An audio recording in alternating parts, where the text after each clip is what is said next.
listening to Kingston Community Radio on WGHQ Kingston. On your radio at 920 AM and 92.5 FM, and also online at mykcr.org. We are Lions. We bring hope where it's needed, support causes that matter, change lives, change communities, change the world. Visit lionsclubs.org to learn more. To battle is to fight, to struggle, to overcome, and ultimately for the Marine Corps, it means to win. There is no alternative. It's not just a statement of intent. It's a promise to our nation. A promise kept for more than 2 centuries. A promise of the Marines.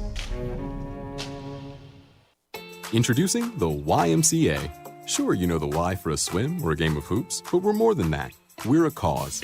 When you take a jump shot at the Y, someone else is getting job training. Practice yoga as a team practices her leadership skills. We give people of all ages, incomes, and backgrounds a chance to learn, grow, and thrive. So while you might think of the Y as the place for lifting weights, we're also about lifting entire communities. That's the Y. We're so much more. Visit ymca.net/more.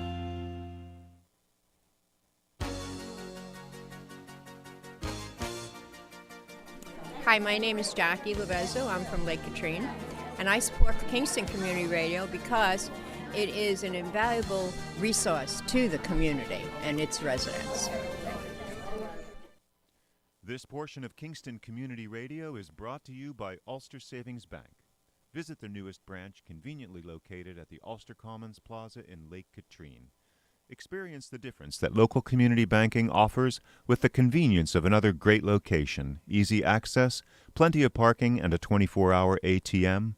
Ulster Savings Bank, invested in community, invested in you. Member FDIC. Curious. Okay, let's go, Brandon. So am I? We're on the air for Brandon, now. that's like We're Brandon. gonna stay on Brandon. Hey, listen, just in case the YouTube thing doesn't work out anymore, we're going to go to Ustream. So we got that all queued up, but today we're streaming on YouTube, happily Streaming on YouTube and Kingston Community Radio. And I'm going to turn my mic off, so. All right, Brandon. Turn it off. Good morning, Kingston Community Radio. Dan and Fran here for Friday. Yeah. On the eve of, thank God, a big weekend in Kingston. Yes, and a big weekend. Don't forget, change the clocks this weekend. Yes. Oh, that's this weekend? Yeah. I'm pretty Saturday night they go ahead? Spring ahead. Spring ahead. The dog days of darkness are behind us. And that I like. Yeah. And what's all going on this weekend, Dan? Well, we have the Shamrock Runners back. We'll have Kate Cook and Gail Benson here at 7:30 to bring us up to speed on that. And, of course, the St. Patrick's Day Parade. Oh. We made it 3 years ago. Look, they X'd it all out. That's so funny. I was just reading this morning that the AOH Bag and Pipe Band is going to be out doing a pub crawl in Kingston tonight and spreading some cheers. Oh, nice. Just like the old days. Yeah. Cool. Do we know where they're going? It did not say, but I'm sure Gail, her husband, Scott, is one of the pipers, so we're going to talk to her about that. Well, there's definitely a long stop at Keegan Ales. Yes. I want to know what time that is. Yeah, and we'll talk to them more about that. The Shamrock Run's going to remember Tommy Keegan this year, and it's I was actually asked to be the master of ceremonies for Sunday, so wow, congratulations. And I'm starting to put together my notes. I tend to spitball a little bit, but I was thinking about it last night and was talking to Lisa, and just when you think about it, I don't view Tommy as a brewer. I view him as a business genius. And the marketing that he came up with, you think back. I met Tommy right when I moved back here after my mom passed away, and when he was still doing the tasting room. Mm-hmm. And if anyone doesn't remember, you could go there on Friday afternoons, and he didn't have his licensed to sell alcohol yet, so you could sample, and it became the place to be. Yeah, and it was that tiny little yeah, space. and the tiny little cups of beer, which as I got to know him better, I got a bigger cup of beer. But that was just one example, and I was thinking last night, and we were trying to figure out what year the Keegan Cup started. Oh yeah, and it was we went back, and it was 15 years. Well, actually, technically, it would have been 18 years ago, but I gave out the Keegan Cup for 15 years, because we had the little pause here the last couple of years. But the Keegan Cup is awarded to the top male and female, not only that win the race, but make it up to the neighborhood center. So you had a little, probably 1/10 of a mile, and if Kevin Roach is out there listening, I know he's been the benefactor of that many times over. Well, yeah, and I think it was 2019, right? So then... That was the last run, yeah. So then there was no run in 2020, so I think Tommy let it spill over into 2020, so I'm pretty sure Kevin got at least 2 years out of it. Yeah. Yeah, and, and then it became home, and then it became Keegan Army. So I think tomorrow when you're picking up your shirts at Keegan Ales, Kevin Roach should buy everybody a beer. Oh, there you go. Oh, Kevin, are you listening? Give us a call if you are. What's our number? 331-9250? And 9255. 331-9255. So, 9255. But, you look at the business that Tommy built and, just constantly promoting in so many different ways. And, hard to believe that coming up on a year that he left us, but gave so much to Kingston. And, I always say the Shamrock Runs St. Patrick's Day Parade are really the flagship event in Kingston, and I think it's fitting that they're honoring him. So yeah, definitely. Got some weather to tackle with. Yeah, what's happening? I just saw the snowstorm totals were upped. And it's tomorrow? Yes. What time? And how? Tomorrow during the day, I guess 3 to 5-ish in Kingston area. The mountains are supposed to get up to a foot. Which is good for you. Absolutely. We have our ski benefit on Tuesday. Yes. Tickets are still available. March 15th. If you don't know what I'm talking about, the Benedictine Health Foundation's 4th annual ski benefit, where we take over Plattekill Mountain. We rent the mountain out, and it's a fundraiser for the foundation. It truly is a fun reason to take the day off. It's a great group of skiers and snowboarders, and it's actually become a successful fundraiser for the foundation to help cancer patients and their families here in the community. So if you don't know what I'm talking about and you want to learn about it, it's benedictinehealthfoundation.org. Click on the events button. Tickets are still available, $150. That includes your lift ticket, lunch, some other refreshments throughout the day. And you could check with Bernadette Rexford at the foundation. We do run a bus from the plaza. I probably should have checked to see if there's still seats available, but Bernadette can help you with that, and her contact information's on the website. So, good timing. It's not been the best year for skiing, weather-wise, so hopefully we go out with a roar. Yeah, so that's March 15th, right? Tuesday. It is Tuesday. Okay. All right. So if you're looking for me, that's where I'll be. Okay. So what else is cooking around town, Fran? I know. What is happening? I know. Now that I'm not with the chamber or tourism, it's I'm so out of touch with what's going on. You still have your finger on the pulse. Yeah, so you can pick up your shirts if you're registered at Keegan Ales from 10 a.m. to 2 p.m. 10 o'clock will be probably busy, but I also think 12 o'clock will be busy because that's when beer can start being served, correct? That's true, yes. Yep. And it should be a fun weekend, regardless of the weather. We'll make it happen, so. Yes, and like you said, we're going to talk about the bagpipers going to be out tonight. Kate just texted me. They're looking forward to coming in this morning, so, yeah. Yeah, I was joking. I saw Kate and Gail the other night, and they wanted to know, what is this like? What do we talk about? And I, the two of them can't right. carry a half I hour. said, I'll probably just welcome you and then sit back and listen. There you go. Yeah. So much to talk about. I had a little fun with Gail to, convince, I had her believing for a minute one thing we were going to talk about that I think she was a little bit taken back by. But, I don't think we're going to need to say much when they're here. Okay. What did you tease Gail with? Oh, I can't say that on the radio. I Okay. reminded her twice that we were on public radio, and now based on what Yes. Lawrence told us about the YouTube ban, We really do have to be careful. Yeah, we have to be careful. So Yes. we have to I never mind thought in our- America that you could say one word and get banned from, Yeah.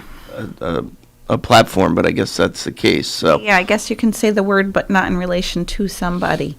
So we'll mind our. But our 4 years manners. ago, you could say whatever you wanted, or a year and a half ago, you could say whatever you wanted, and that was lauded and applauded. So Yeah. funny how the wind changes. Yeah, that's leading me to thinking about voting for some reason, and some may know I work at the Board of Elections here in Ulster County, and we are extremely busy every day, all year long. Sometimes people think we're only busy like primary day and general election day, but that's not the case. And one thing we're extremely busy with, especially myself and my counterpart, Nicole Tinker, we need election workers. So if anybody listening, probably a lot of listeners are already election workers, but if anybody is listening and knows somebody or you have any interest, you can call me at 340-3763. Just putting a little plug in because we do need election workers for primary, general, and early voting. So got to fill those seats or we can't have an election. And you just took me back to when we had Paul O'Neill on 2 weeks ago. That was the day of the storm, I think. It and you was weren't the here. day of the storm. I only watched on YouTube. If anybody had the opportunity to listen to Paul and your right to vote, and he's a incredible historian, Isn't he? my God, Absolutely. and he was telling us how he goes into the schools to your rightful duty, and I listened. I was inspired after he spoke, and coupled with what you just said, listen, I'm looking at it right here. Inflation is up. It's up 40-year high month of February. Did you guys buy gas in the last couple of days? Yeah, Yes. $4.49 a gallon. I paid 2 days ago, and I need more now. Yeah. So, Yeah. but listen to this, and this is not political. This is real, No, it is right?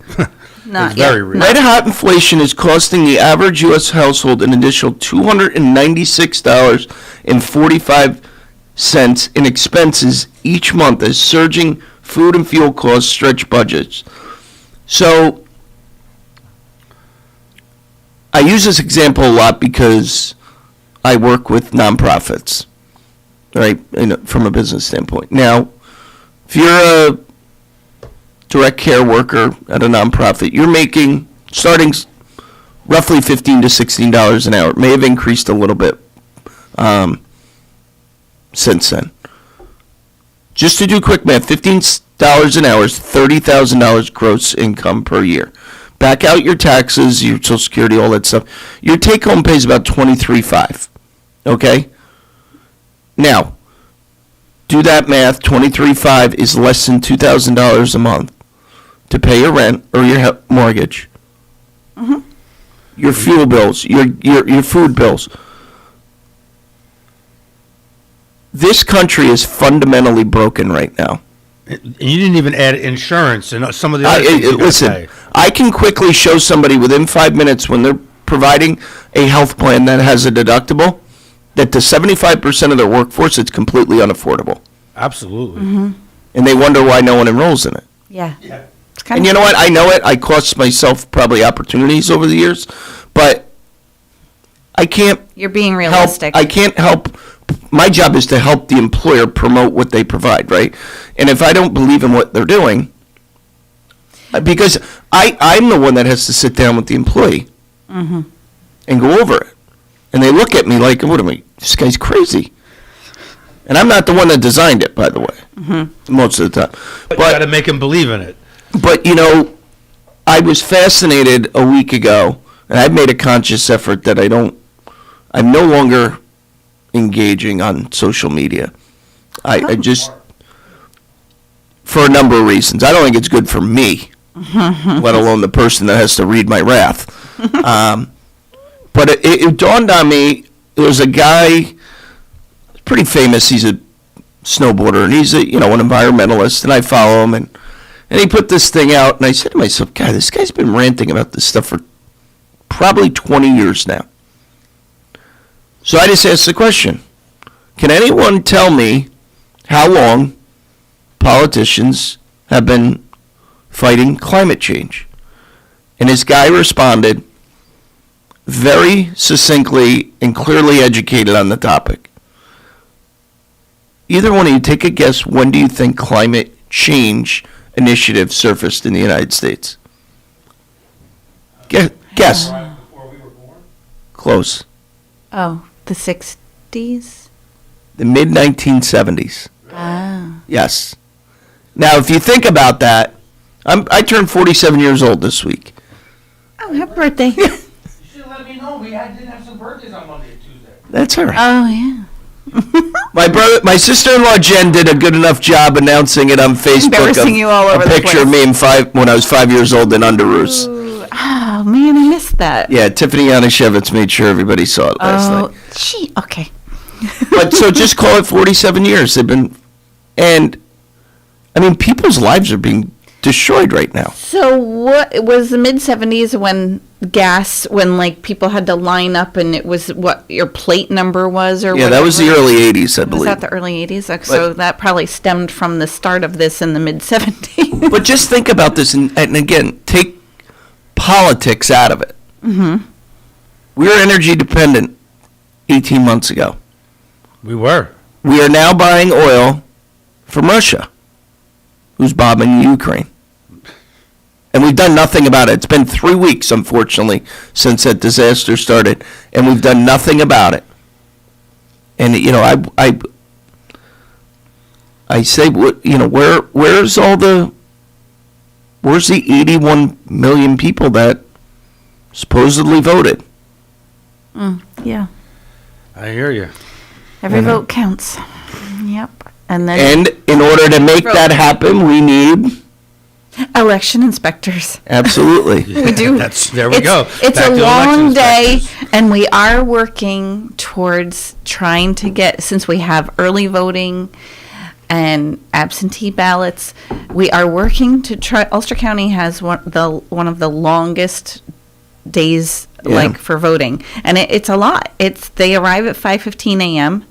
and they're there until 9:30. And it is a very long day. So we're trying to it's not going to happen this year, but someday we are trying to get the hours shortened since we have 9 days of early voting opportunity. Are you able to split? So this is the thing. We would love to be able to split more. We have 83 poll sites in Ulster County, 83 sites. And we have 600 plus workers throughout the day. So to track 600 employees in a short span of time to try to do all of their new hire paperwork, all of the training, getting their pay, their mileage if it applies to them, and everything else turned over. Like we would have to double. We would have it would double a already high volume of work. It's like to track that, train that, and do it so. And you're having a hard enough time getting 600. Well, this is the thing. We have a hard enough time filling seats. I had, unfortunately, a few empty seats on general election day, and I can't have that. So if I can't fill 600 plus seats, where am I going to find 1,200 people? There are a few election workers that have been, faithful through the years, but they now maybe have some health issues where they literally just cannot physically do the full day. And we do make accommodations. And it does make it difficult, for the other workers who are working all day. They're like, hey, why are they doing a split? So, we do the best we can to accommodate everybody. But thankfully, we have so many dedicated, and I cannot thank everybody enough that does work on Election Day. it's one day and then they're done. So they're happy to get the $15 an hour and the $60 for the training and make sure that we have a fair election here in Ulster County. So Absolutely. So you. I think you mentioned we have a call in. We do. We have a caller. Good morning, caller. You're on the air. Good morning, people. Yes, Fran, you do definitely need people to work the polls and everything, and it is an interesting job on certain days and stuff, and it is a fun job. But and you're one of our election inspectors, correct? Yes, I am. Yes, thank you. Hi. Yeah, I worked the New Paltz College last year for early voting, and then on election day I was down at the Highland American Legion. Yes, thank you. And you're right, it is an extremely long day, especially from having to get up at 4 o'clock to be there by 5:15, open up, and then be there until the red bag leaves at around 9:30. It's a very long day, and hopefully this year we don't have a ton of propositions. Okay, yes, let's hope we don't. There were 6 last year, if I'm not mistaken, on the back of There was at least 6 in most areas, and a couple areas I think had 1 or 2 more. Yeah. And that created lines. It was a low voter turnout, a normal non-election year turnout, but it seemed like it was almost like the presidential election because of everybody took so long with the propositions. This is true. It did take a long time to really read those propositions, and long day. We are there at 4:30 in the morning. I remember my first phone call was at 4:45 in the morning, and I was literally on the phone for 13 straight hours. My phone never stopped ringing. The only time at 13 hours that I actually stopped answering the phone was because I had to run ballots out to Shandaken because they ran out of them. You probably welcome that trip. I did. Oh my God, get in the car in the fog and the rain. But George, thank you. For you younger ones, on your earlier conversation, the gas lines was in 1973 where you had to go on alternate day according to if the last digit on your plate was either odd or even. 1973. Thank you so much. I remember hearing that and something about it, and I wonder now, are we going to run into that? Is that going to happen again? What's going to happen? Well, the reality is it shouldn't happen, but it probably will happen because clearly Uncle Joe and the administration, and see, Larry, I was careful. I caught myself. Go ahead, man, but just don't call him the... I know. Right, just don't call it the other word, Yeah, please. otherwise we're just going to be another 2 weeks. The fact that they're willing to put, you heard Pete Buttigieg say the other day, just go buy an electric car. Does anybody know what the average cost of an electric car is? They're very expensive. $56,000. I thought it was 40 something, but you're right. No, It's 50. it's- And I saw a great meme the other day. 50 grand is You want to a lot. drive an electric car, go get a government job that provides one for you. Right. Yeah, And what I exactly. would like to know is, okay, how many millions of vehicles do we have on the road? Do we have that many electric vehicles made yet? No. And what are you going to do with all of the old vehicles that's out there? Where are they going to go? Right. Where are all the charging stations? Right. Where You're right, is George. all the extra electricity going to come from to charge them at the people's homes and stuff at night? Less than on 10% road? of the vehicles on the road are electric. Yeah. Right, That's from and, Tesla. No, he's right. Less than 10%. All right, George. Well, thanks for calling in, and have a great Hey, weekend. real quick, George, you coming to the breakfast in a couple weeks? I'm thinking about it. Good. The pancake Yeah, breakfast? because, hey, No, the one for Hey, it's KCR.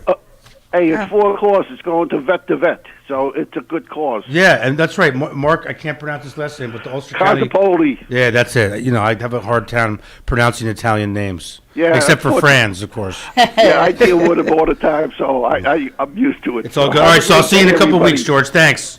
Yep. All right, Bye. take care. And if anybody is wondering what George is talking about, Kingston Community Radio and Elks Lodge 550 team up for breakfast live remote Tuesday, March 29th from 7 to 9 a.m. at the Kingston Elks Lodge, 143 Hurley Avenue.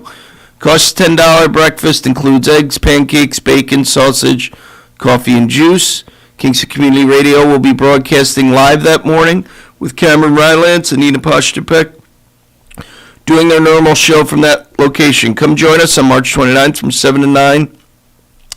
at the Kingston Elks Lodge, 143 Hurley Avenue. All are welcome. Should be a great time.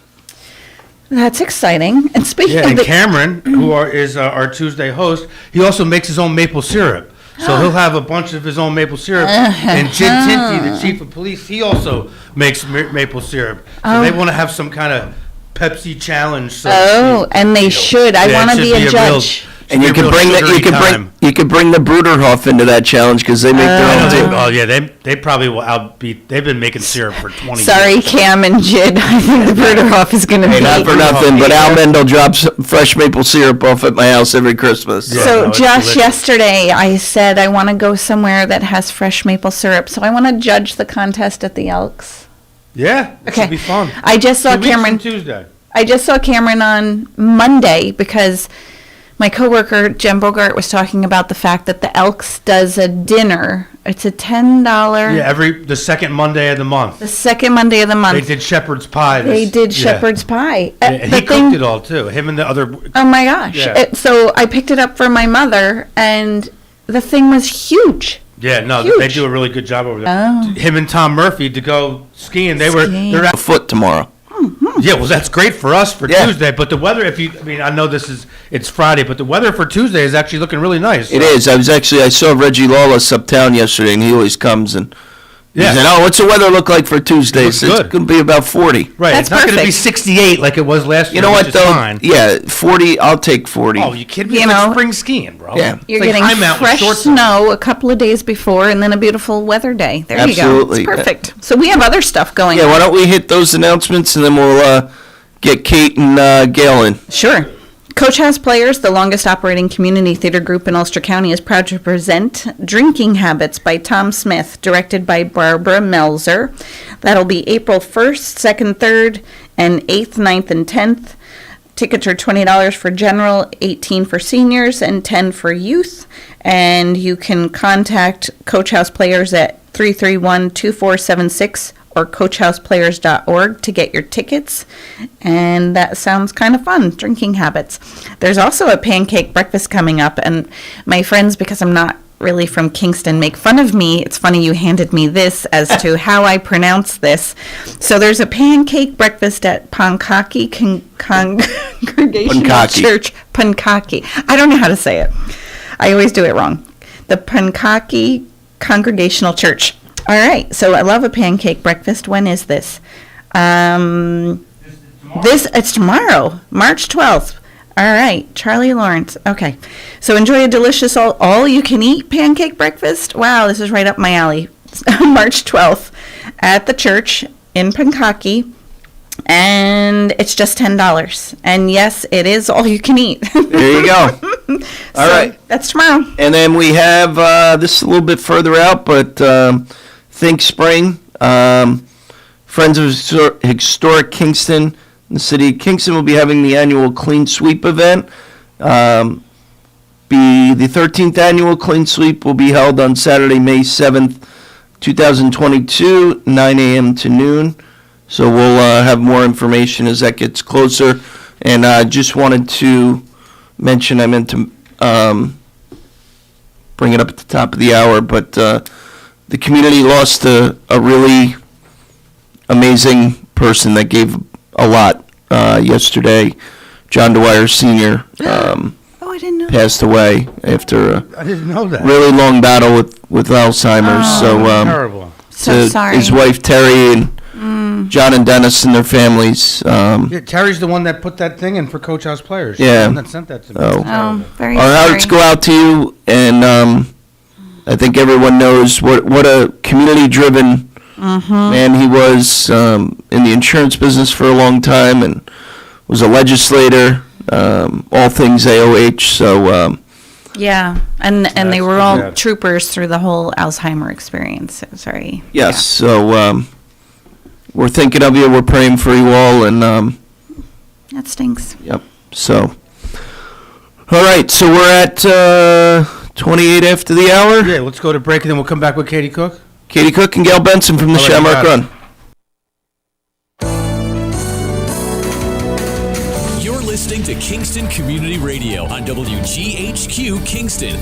On your radio at 920 AM and 92.5 FM, and also online at mykcr.org. Hi, I'm Kelsey Grammer. Wounded Warrior Project supports injured veterans by connecting them with fellow warriors, by serving them through mental health and wellness programs, and by empowering them to live on their own terms. No one should face a battle alone. Join us at woundedwarriorproject.org. At St. Jude Children's Research Hospital, we're fighting against childhood cancer every day. At the heart of this battle are our donors. Most of us want to make some type of difference in the lives of others. St. Jude does miraculous work. The fact that no one has to pay, it's a place where everyone is treated as an equal. Everybody is welcome here. And it doesn't matter your religion or what part of the world you're from, all that is taken away. It just gives you some hope. It's just a nice feeling to put your energy into something that really does genuinely make a difference in a child's life. There's just no greater gift. If we have the ability to help, then we have a responsibility to help. Finding cures, saving children. St. Jude Children's Research Hospital. Find out how you can help at stjude.org. Have you ever experienced a wish come true?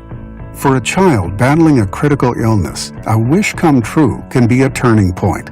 One song, one dance, one game, one adventure, one moment changes everything. Make-A-Wish needs your support to grant the wish of every eligible child.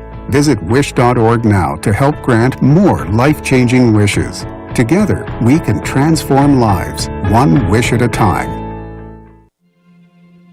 We all come together and stand together to serve our veterans. We invest in the latest technology. We take the time to train the next generation of doctors and nurses. We work together to make sure we heal their bodies and their minds. This is our mission. More than 300,000 of us working as one, together with families and loved ones. No matter where they live in this country, we'll be there.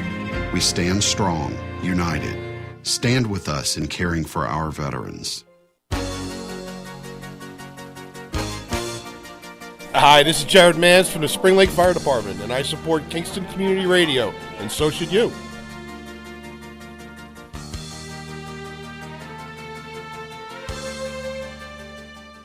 This programming is brought to you by the Friends of Kevin Cahill. As a strong advocate of local broadcasting, Assemblymember Cahill urges you to support Kingston Community Radio with your time and donations.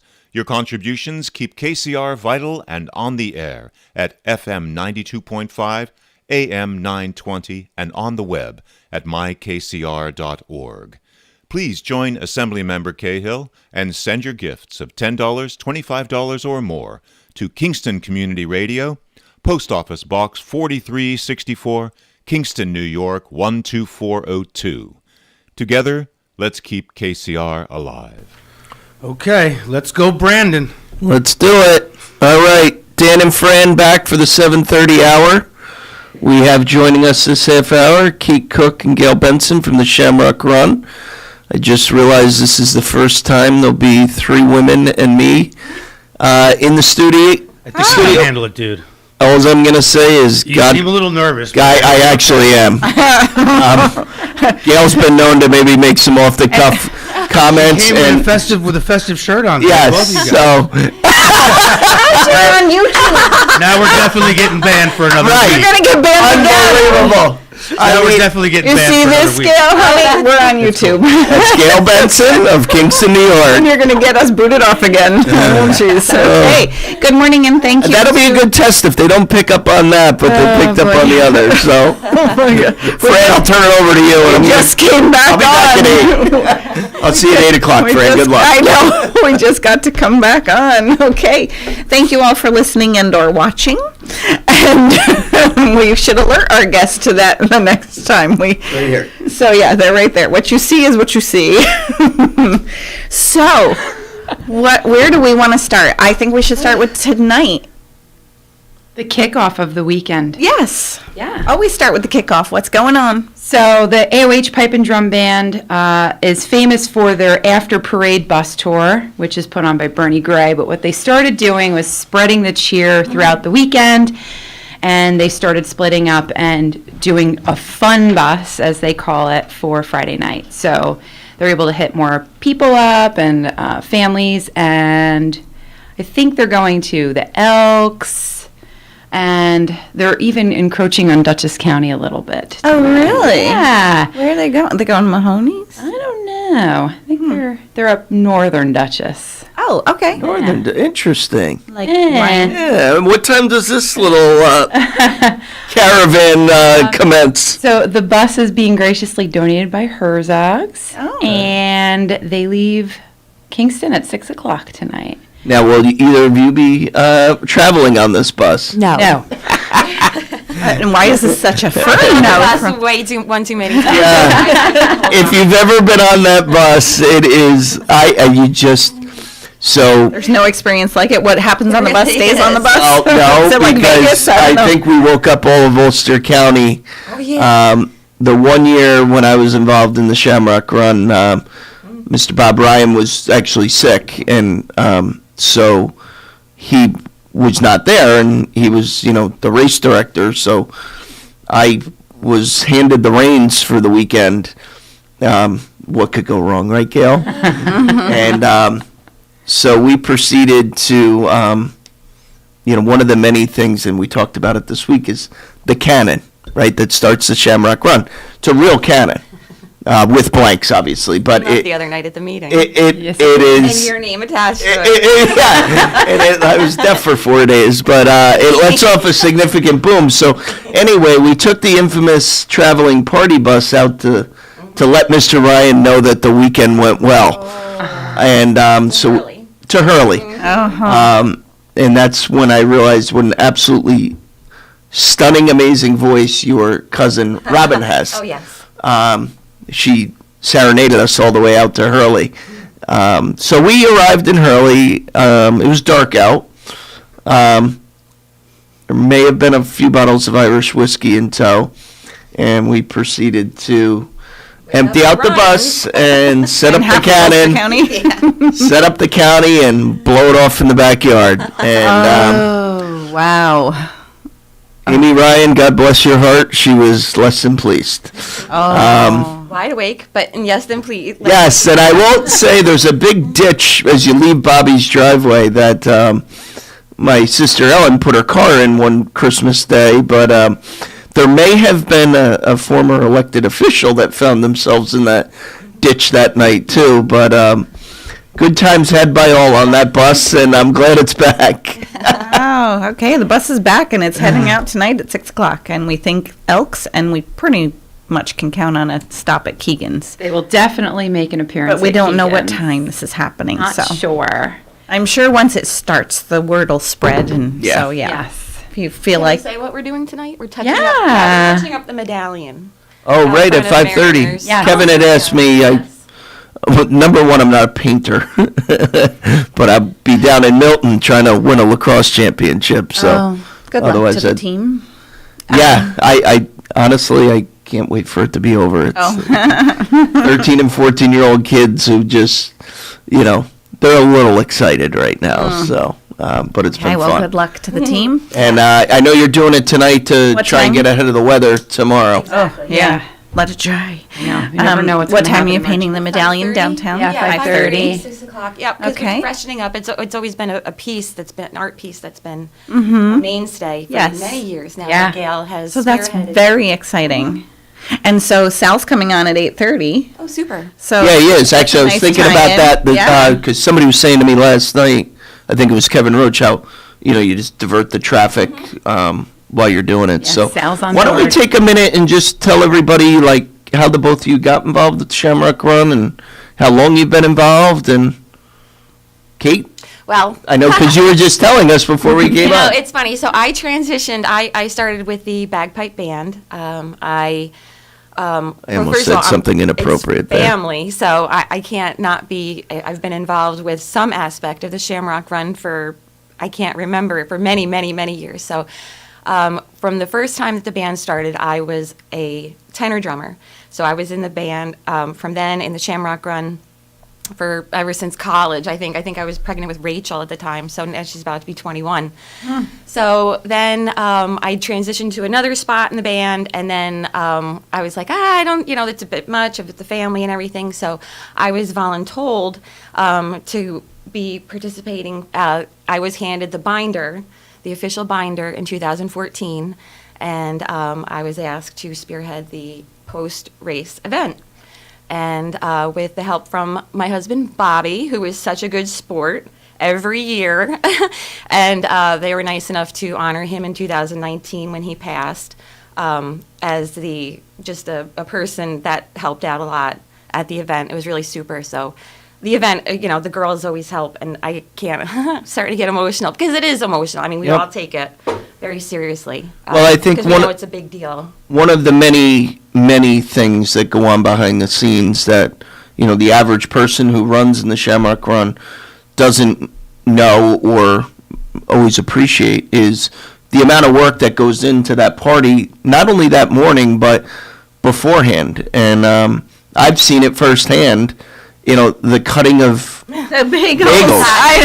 I know. When you walk in there on Sunday and you just grab a bagel and want to move on with your day, take a minute to thank Kate, because without her and her team, none of that happens. And that stuff doesn't just show up. It's got to get there. And speaking of that, even getting there, I mean, so Dysing's is great. So they're our partner, and they deliver the bagels and the cream cheese and the cookies that morning.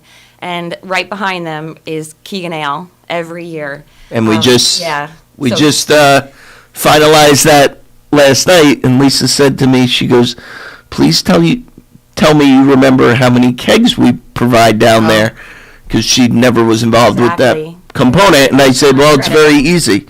It's 2 kegs of Old Capitol, Little Kitty, Hurricane Kitty, and Mother's Milk. She said, "Are you sure?" I said, "Yes," because I was always amazed as a former bartender how quick we could go through 6 kegs of beer. Mm-hmm. So they'll be there.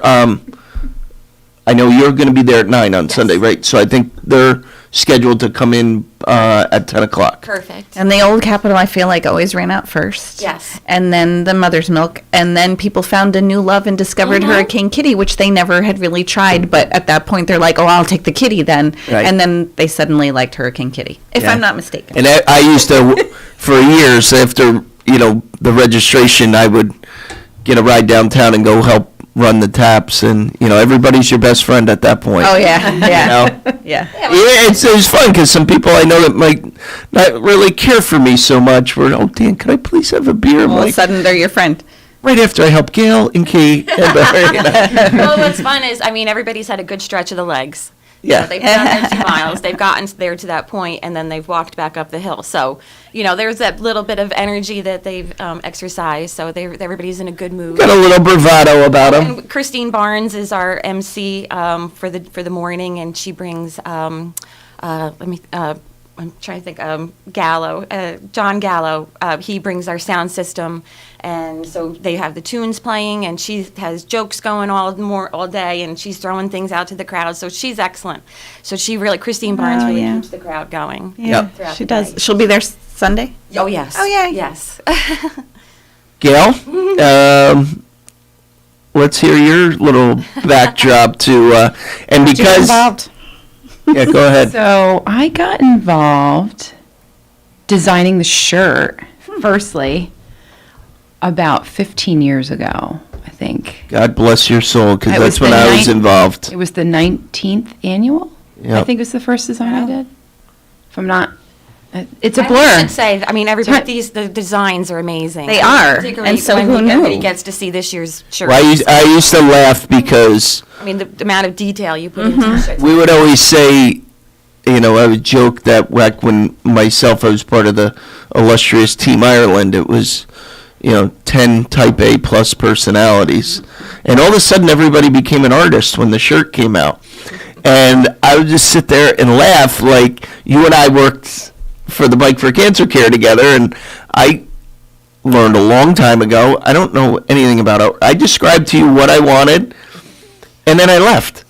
And you came back and it was perfect that I said, let's move on. But it was always a very spirited conversation. So God bless you for having the patience for working with all of us. So instead of waiting for Dan Chester or Bob Carey to come back to me after a meeting, I started going to the meeting. Yes.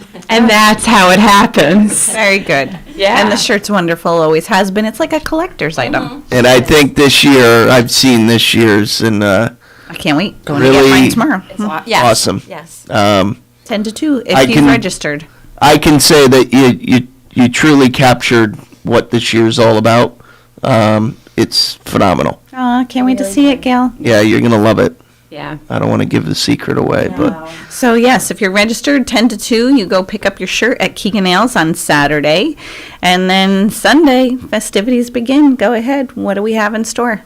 $12.50. $12.50, the cannon. Well, yeah. Well, actually, there's a lot of there's a bunch of activity leading up to $12.50. I know they're going to have Celtic Heels. Will be on Albany Avenue. They're going to be up on the stage. I believe is T. McCann. T. McCann will be there for the entertainment before. You know, I mean, get there. You know, certainly, I don't think the street might not be blocked off, but certainly you can gather on Academy Green. There are porta potties on Academy Green, so certainly feel comfortable to go. Yeah, no, I think that's... yeah, the festivities will kick off at noon with Celtic Heels. Team McCann Band will be playing. There's actually going to be, from what I was told, 2 stages at the start. And then the official awards and recognition will start at 12:40. We're going to present a check to Ryan's Fund, which was supposed to be the honoree 2 years ago. And then we're going to be presenting the Keegan family with some recognition at 12:45. And I just remembered now, Gail, you have something I need to get from you, right? Yes, including the cannon, which is in my car. I told you to take it out. Possession of the cannon. It's back in the car. I took it out. Whoa, I'm taking the cannon back? I don't know. Oh, boy. All right. The transition is happening. Yeah. That word transition keeps throwing me off. He's got me all freaked out saying we're going to get banned on YouTube. So I think you can say transition. I think I started that. So. No, I think she started it. Shocker. I didn't get the memo. Yes, you can. Yes, you can. But yeah, I think I'm actually going to be the host of the Yes, you are. ceremony. So again, Mr. Haviland. yeah, So that would be the duo. Yeah. right. Yeah. Oh, there aren't 2 better people to do it I this agree, year. I agree. It's a big year. It's a big comeback from everything we've all gone through, and it's like the world was on pause. Wow. And really, It's you and Keith? Well, Keith is going to coordinate the sponsors for photo. Yeah, well, we're not giving him a microphone. Okay. I envisioned the 2 of you with a microphone, and I no, we're thought, gonna- what's going to happen? You know, if any of the sponsors are listening, we want to do sponsor recognition. That'll start at 12:20 in front of the stage. But you know, Kevin Roach had reached out to me a week ago, and left me a voicemail that, wondering if I would do the MC, and I got his I was up skiing, and I texted him back. I said, I could sense by the length of his voicemail, maybe there was some scrambling going on. And so I just texted him back. I said, hey, I got your message. No worries, we'll connect tomorrow. And last night, somebody had said to me, geez, I was thinking I would do it, but I don't really like to do it. I said, I've done it 17 times for a bike ride, or 15, because now my brother does it. But, I get it. It makes people angst. A lot of pressure. And after you do it a couple of times, you realize that 80% of the people aren't even listening to what you're saying. So You're reminding me that the Ulster County Regional Chamber of Commerce St. Patrick's Day breakfast is this week. It'll be this Thursday. Is it on St. Patrick's Day? On St. Patrick's Day. So whenever St. Patrick's Day falls on a weekday, that's when it happens. And, historically, that's always been a big deal. Oh, yes. So chamber breakfast, when I worked for the chamber, we're always there at the crack of dawn, like a 5:30 arrival. So especially on that day, big deal.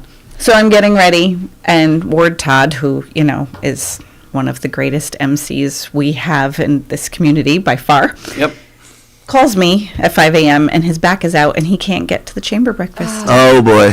And so I'm halfway getting ready, and I'm now emceeing the chamber St. Patrick's Day breakfast, like the Peter B. Matthews St. Patrick's Day breakfast. Yeah, right? I'm like, no, there's got to be somebody else. How about the board chair? How about the, yeah. But you get up and you do it. I remember that. You get up I and was you there. do it. Yeah. Well, my dad told me something a long time ago. Be prepared, be brief, be good, and be gone. He's right. And Advice. That is sage. Yeah. yeah, and so that was our family was being recognized by the Benedictine Health Foundation years and years ago. And my family decided I should accept the award on behalf of the family. And so now I'm like, whoa, I got to give a speech to 400 people. I'd never done that before. And I was, I don't know, 32 years old maybe. And I kind of like, what do you do here, right? And so I just started picking my dad's brain, and that's when he told me that. And he said, and one more thing, 4 minutes in front of a public crowd is a really long time. And I was like, really? Right? You think in your mind, 4 minutes. Again, sage advice, yeah. Well, he's a trained professional speaker. And so as I work through it, now I'm like intrigued by this whole methodology, and so I time it out. I'm reading it and I'm practicing. It's like 3 minutes and 33 seconds. I'm like, geez, 4 minutes is a really long time, you know? Yeah. Oh. He was right. And did he graduate from Dale Carnegie, that speaking? I probably. I'm curious. Yeah. I actually took Dale Carnegie. Bobby And Ryan. they were offering it, yeah. Yeah. I think I took it with Bobby Ryan, actually. You're mentioning the, the ceremonies, opening ceremonies, we'll say. And just before Gail and I came on, I was thankful that you mentioned, and I want to acknowledge the Dwyer family and extend our condolences. John Dwyer Jr. was always a big part of the weekend, so he's very missed, but we understand, of course, he needs to be with his family, so he was, a big part of things, and we are so sorry and sad for the passing of John Dwyer Sr. Yep, he was one of Kingston's finest. You always, anywhere you went, obviously they're cousins of mine, but Dennis and I were very close growing up, and I had a good fortune of being a part of their family for a really long time, and we need more families like the Dwyers. Just so he's had the community at heart, and kind of like our honoree Tommy Keegan this Absolutely. year. I guess now this is the third time actually I've been asked to do something in recognition of him in the last year, and it takes me back to somebody had said to me along the way, how did you meet Tommy? And Ozzy Biker from Timely Signs, Another great loss to our community. was putting a meeting together for young people in the community, and he called me up and just said, Dan, I need you to be at this new place, Keegan Ales, Tuesday at 4:30. I said, all right. And that's where I met Tommy. And we got to know each other, and we realized we had kind of a lot of Similar. common outlook on life. And, as I said at the chamber dinner, right, have fun, play nice is Tommy's staple, but there's another one. Anytime I walked in there and asked him for something, whatever you need, brother. And I wasn't the only one he'd said that to. Just incredibly generous, and I've said, and I'll say it on Sunday, the only thing bigger than his personality was his generosity. So, ladies, we have cake the fun cooking, begins Gail tonight Benson. and runs through Sunday. Right. Yeah, this is all the payoff from all the work. And you make a great point, because I know you meet for months. They're not always easy conversations, right? It's a huge event. And right, the planning is months. I mean, people don't realize what it takes to put this weekend on. Yeah, it's a massive event, and you're all volunteers. There's water pickup. We got to get out to ShopRite, pick up cases of water. Yeah. There's a lot of minutia. A lot of minutia. A lot of moving parts, as I used to say. But it's a labor of love, and it's always works out in the end, and we're all we get together in the end, we're like, I can't believe it, it happened. Labor of love, for sure. Yeah. You know, what do they say? What's that saying? If it ain't broke, don't fix it. And, you know. Just keep making it better every year. Yeah. And I think, even having the shirt pickup the day before has made Life a lot easier. a lot easier. Yeah. And then Definitely. folks can, if something happens on Sunday, like you have your shirt. Mhm. That's the important piece. We of course want to see you, but, having that, people being able to pick that up the day before was just perfect. And So 10 a.m. to 2 p.m. Saturday, pick up your shirt if you are registered. There's 2,000 shirts and 2,000 registrants. There are, So yeah. if you are registered, go get your shirt 10 a.m. to 2 p.m. Keegan Ailes tomorrow. Even if it's snowing, just go. make your way down. There you go. Yeah. And then streets will be clear for Sunday. Sure will, yes. Thank you, And City of Kingston. kick And Mayor off- Noble, he's been excellent. Very good. Yeah, they've had an excellent conversation with Mayor Noble, Parks and Recreation, I've been messing up all morning, Lindsay Timbrook. They've just really put out the red carpet for us. It's really been fantastic. That's great. Yeah. So excited to have the Shamrock Run back after a 2-year hiatus, I unfortunately. can't wait to see. Right, the energy of the day is so great to begin with, and to Now think, it's pent up for 2 years. It's Right. going to Yeah. be, I mean, Sure. Yeah. Yeah. And it's just going to be chilly. So just wear layers. you know, your uncle and I were talking last night. Actually, the cold you can dress for. The rain is what's makes. Right. And I was just telling him, and I wish I could find the picture. It was the last couple years. So we finished the 25th anniversary. That's when T. Ireland retired. So it's either the 23rd or 24th year, and it was kind of raining in the morning, and it was like really raw out, and you could see the clouds changing. It was like 12:40. So I got on the radio. I said, "Listen, I don't like the looks of these clouds. We should get prepared." But again, something that people don't know. You can't start the race until the police give you the clearance. Correct. Right?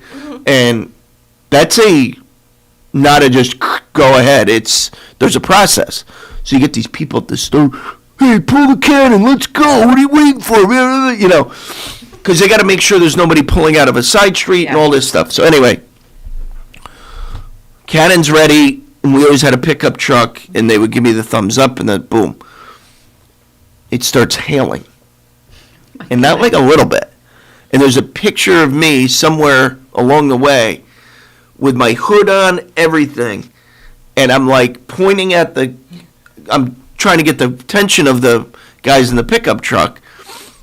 And sure enough, boom. And so there's a picture of me bending down like I look like I'm in pain. Like, boom. The impending noise. Well, that was the same year that I stepped on the cord and it went off in my ear, and I couldn't hear for 4 days. But I'm not laughing. I'm just laughing. well, you are laughing, Kate. I don't think it's funny. Laughing with I'm you. just laughing. And Gail's smirking.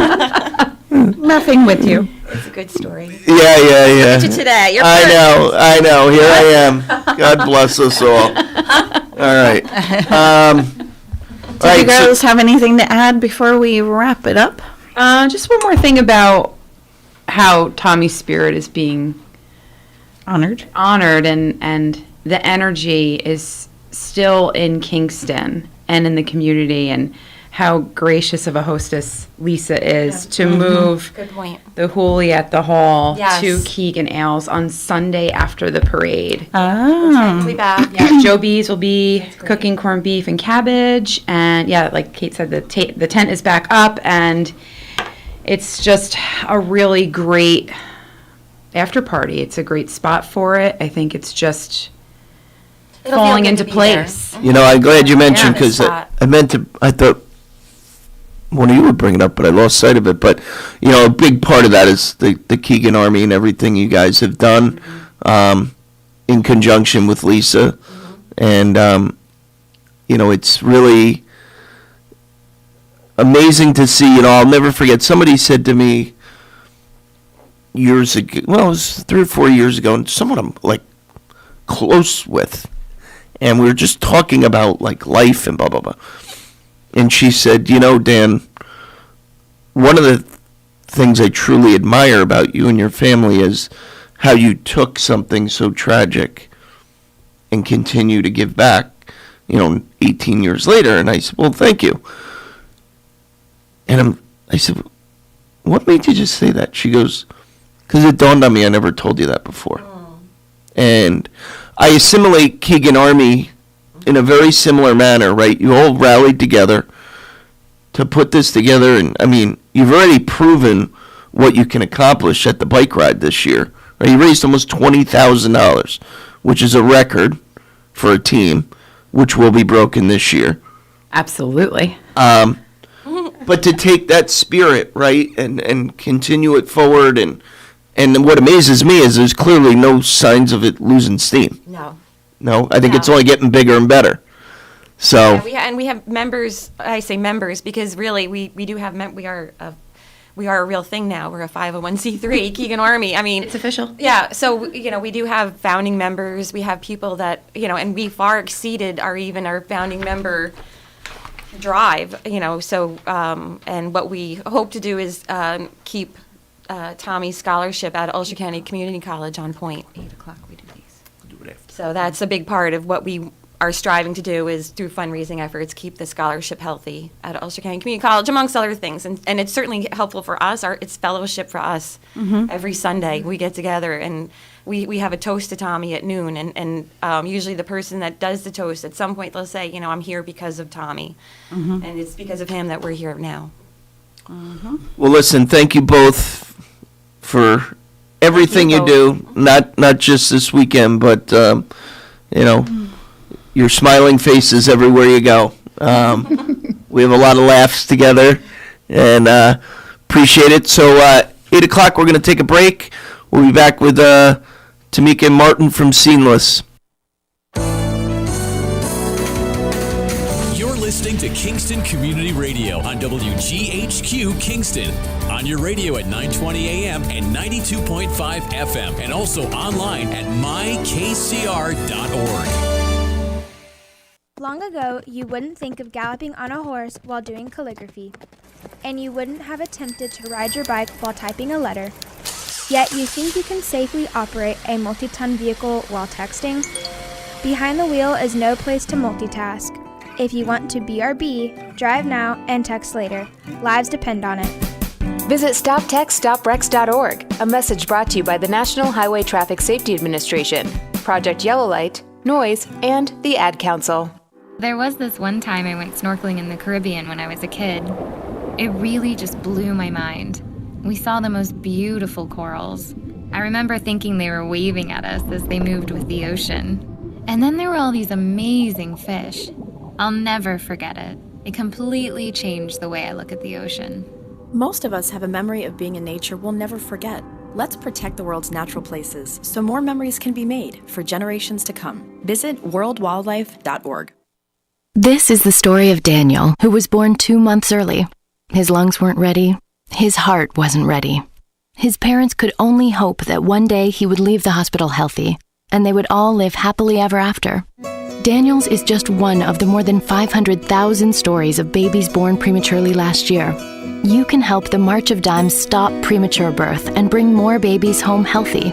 Learn how at marchofdimes.com. Working together for stronger, healthier babies. Everyone is talking about healthcare these days. America spends twice that of other developed countries on our healthcare system, yet our health ranks near the bottom. How can we stop spending so much and getting so little? By shifting to a system that gives more patients access to strong primary care. Primary care can help make America healthy again. To learn more about the benefits of primary care, visit www.healthisprimary.org. This message is brought to you by America's Family Physicians. Hi, this is Winnie from the Rosendale Seniors, and I support Kingston Community Radio, and so should you.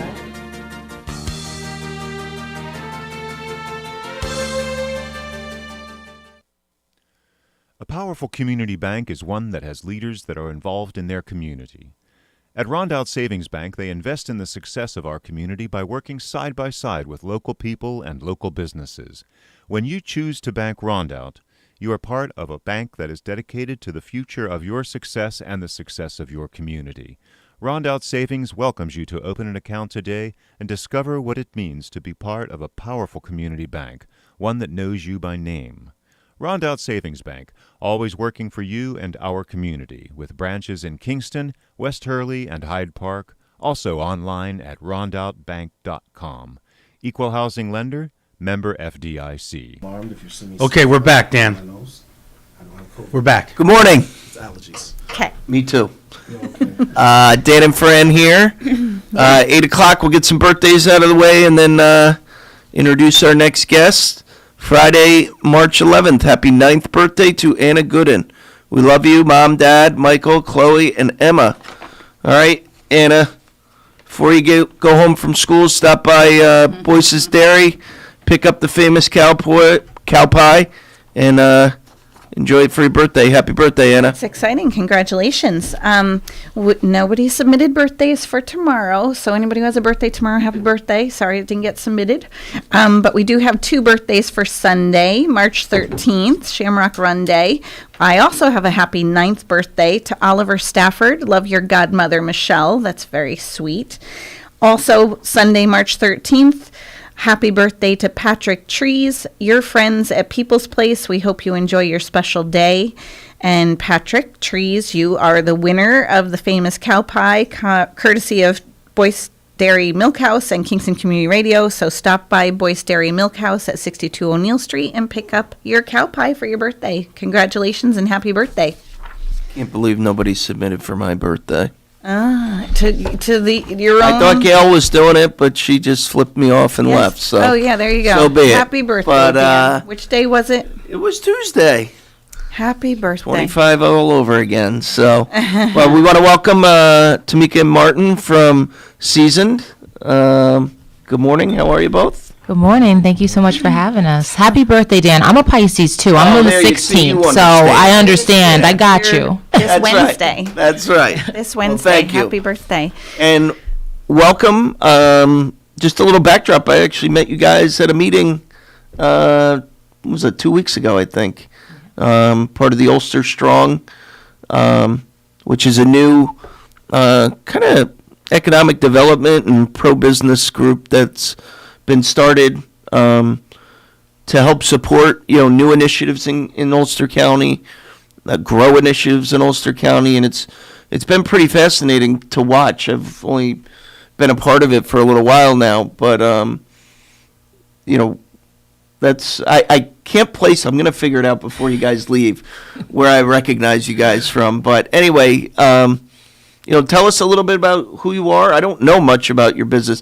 I had all intent of coming last Friday because I know you had kind of a big day, and I had to be in Milton at 6:30, and I looked and I said, Not going to make it. I couldn't be late for the other things. So, but we'll talk about that in a minute. So you have a take 2 because we have a happy hour tonight at 5 o'clock, so you can come in and Tell us all about redeem this. that. Tell us everything. Tell us Yeah, where you are. Absolutely. Yes. So we have the Seasoned Evolution Center. It's at 11 Lowmeyer Lane in Lake Katrine. Okay. So it's the old The Fred's old- Place. the old Fred's Sin Place, Freeze the old Bakery. Sin Freeze. Yes, Okay. yes. All right. So we just purchased that property recently, and we've been bringing a lot of community out. We had, let's see, yesterday we had a dance class for kids from 7 to 10. We had a karaoke night. Tonight we do everything from birthday parties, all sorts of stuff in the upstairs gathering hall, and then we have the happy hour, and then we turn over for ladies' night. And then on Saturday, what are we doing? What do we have on Saturday? We have the Grown Sexy on Saturday, and that's a 2-part celebration because we're celebrating Tamika's birthday on Saturday also. Tomorrow's her birthday? It's actually Wednesday, the 16th. Oh, that's all right. I'm taking off. I said no work on Wednesday. Absolutely. And then we do spades tournaments on Sundays, and then alternate Sundays, Martin runs Men Locking Arms, which is a men's support group in the community. So You there's. want to tell us a little bit about that? Yeah, go ahead. About the men's locking arms? Yeah. One day I was kind of feeling a little down, and I've always thought to myself, well, actually, I don't know. I really don't even know how it just came about. It just, I just thought to myself that, I have all these emotions and stuff like that, and I was feeling a kind of way. And, and I thought to myself that there's no way, or I'm just not releasing that. I'm not sharing that information. I'm just kind of isolating it and being introverted with it. And I just thought to myself, I think a lot of men must feel this way. And, the weight of the world that's on men, and there's I felt like there's a lot going on as far as men and women being separated, and, there's a lot of tension there. So I just decided one day just to create a group of men that just came together and kind of just shared some of the daily and weekly and monthly things that's going on, even some stuff from your past, or, anything. Just a place to decompress, a safe place to decompress. Non-judgmental zone, very raw talks, and it's been extremely helpful. It's we've helped people who felt suicidal. We've helped men that had issues with their children, who had issues with their marriages, have issues with their girlfriends, have internal issues, and it's not really theoretically professional help. It's just professional help on a sense of life experience. So we have support from peers, right? Yeah. And your know, thought was right. There were a lot of men out there suppressing these feelings. I'm gonna be honest. I didn't expect it to take off the way it has. I just really did it, and I wanted to be as organic as possible. And whatever it developed into. And right now, it's grown fast to the point that now we have a membership to it. For commitment, it's grown to the point where now we're getting requests for mentors for young adults and for incarcerated individuals and stuff like that. So it's really taken on a life of its own. Now, are you both from the area, or? I'm originally from the Bronx. Okay. And I've been here over 20 years. So my parents actually met in Woodstock. My father actually was in the original Woodstock with like Jimi Hendrix on stage. So my family's been in the area forever, but I've lived in like 15 different states. Like he performed at Woodstock? Yeah. So if you look up Jimi Hendrix in Woodstock and you see the guy with purple pants and no shirt on and dreadlocks, that's my dad. All right. Yeah. So. And your dad's name? Juma Sultan. Huh. Yeah. Very cool. So I've been. And they in the met area. at Woodstock. They met in Woodstock in our Woodstock. In our Woodstock. Not the 1969 Bethel. Yeah, not that one. Okay, but he was there. But he was there. I've been here. I've lived in probably every town around here. And then the two of you met. Yeah. Okay. Yeah, we did. He's better at telling that story. Oh. Are you sure? Because he looked shocked when I said it, and then the two of you met. Yeah, we met. I was up here for a while, and I believe that I know for a fact that we've crossed paths many times. At one point, I was going to the same church that her father was pastoring at one point, and she was in doing administrative stuff at one point. I'm laser focused, so I don't recall seeing her, but we were literally in the building at the same time many Sundays. And then at one point, I transitioned to security, and I was doing security in New Paltz, and that's where we actually had contact. And because he had to kick you out of somewhere. No, I'm sorry, I couldn't resist. He's like, I'm No, doing security, and that's how we met. I grabbed him while he was kicking somebody out of there. So he was like, just hold on 1 second, just relax. That's literally. I'm a little busy right now. Yeah, he's literally throwing somebody out of the room. But, since then, and it took, it was about 4 years before we actually had our first conversation. Got together. Wow. Had our first conversation verbally. Mm-hmm. Everything was text and stuff like that. And, when I would work at different locations, she would check and see if I was there, and she would come out and stuff like that. So I think throwing people out, she knew she was safe. Oh, there you go. And now fast forward, now you have a restaurant together. Yeah. Seasoned Delicious Foods, right? Yeah. And you're open, I was trying to look this up. You're open Friday, Saturday, Sunday. Oh, Thursday, Friday, Saturday, Sunday. Thursday, Friday, Saturday, Sunday, noon to 9:30. Sundays 10 to 8:30. So actually, we're open now 3 p.m. Oh. until 9:30. Okay. For food, and then we Gotta change this. 3 I know it's Talk to Google. Is that on Google? Yeah, that's on Google. It won't change on. for It, one. it will not. It doesn't. Okay, listen. so 3 to 9:30. Yes, 3 p.m. to Thursday through Sunday. Yes. Yes. But it's more than a restaurant. It's you just much more. So you much more. And So much more. kind of the theme of the morning here is, we were talking this weekend. Tommy Keegan from Keegan Ales will be remembered at the Shamrock Run, and I had the good fortune of knowing him really well for a long time. And I said to Fran earlier this morning, he wasn't just a brewer; he was a business genius, and he had his brand going every which way. And I see a lot of similarities here, right? It's you're talking about a men's support group, so it's not just a restaurant. Mm-hmm. How long have you been open over there now? In that location, I'm sorry. Go ahead. No, go ahead. So in that location, we've been open since October. Okay. We started talks with the property, I want to say last May, June.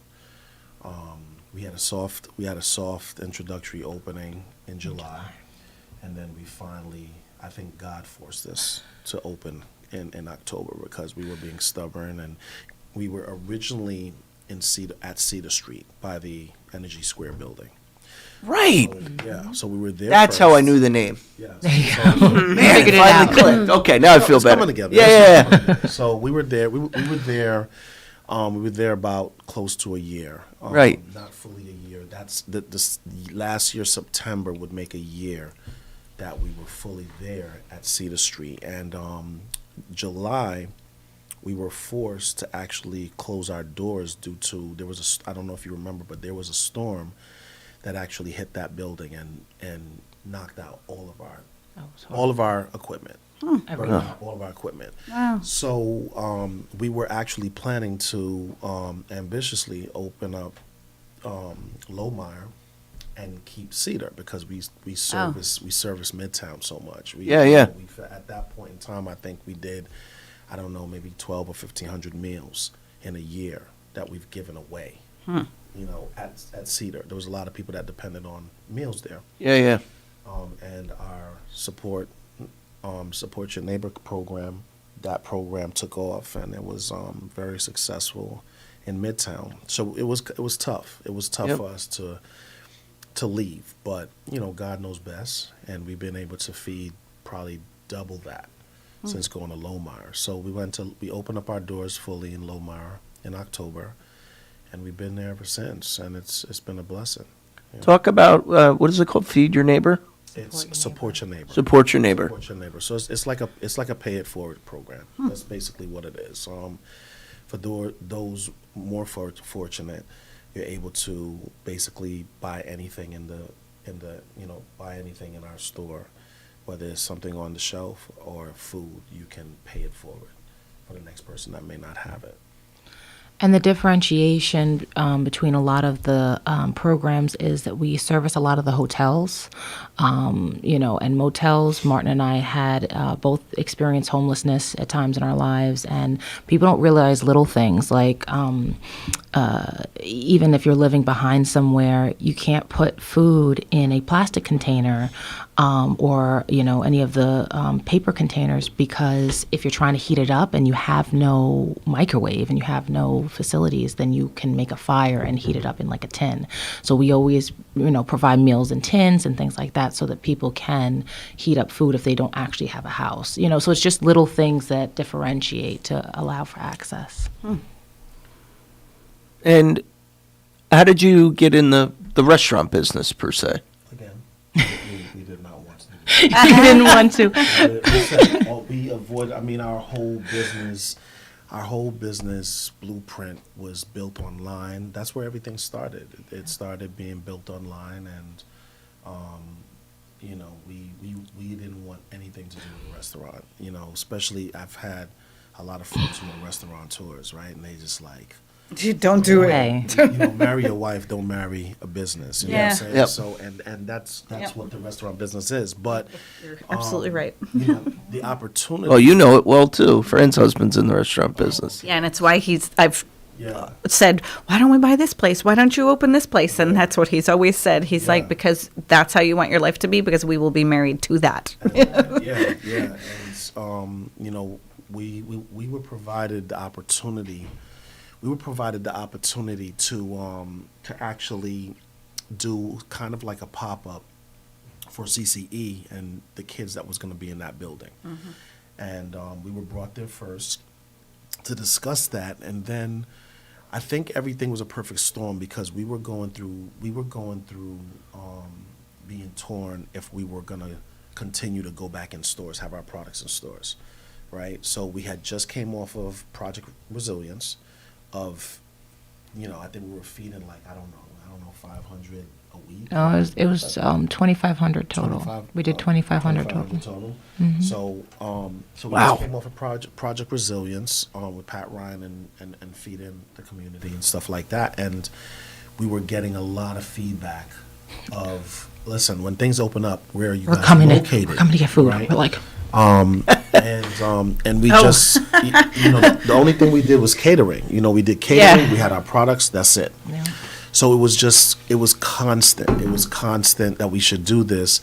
And then at the same time, we decided that, you know what, we're no longer gonna put our products in stores. We're just gonna stay online.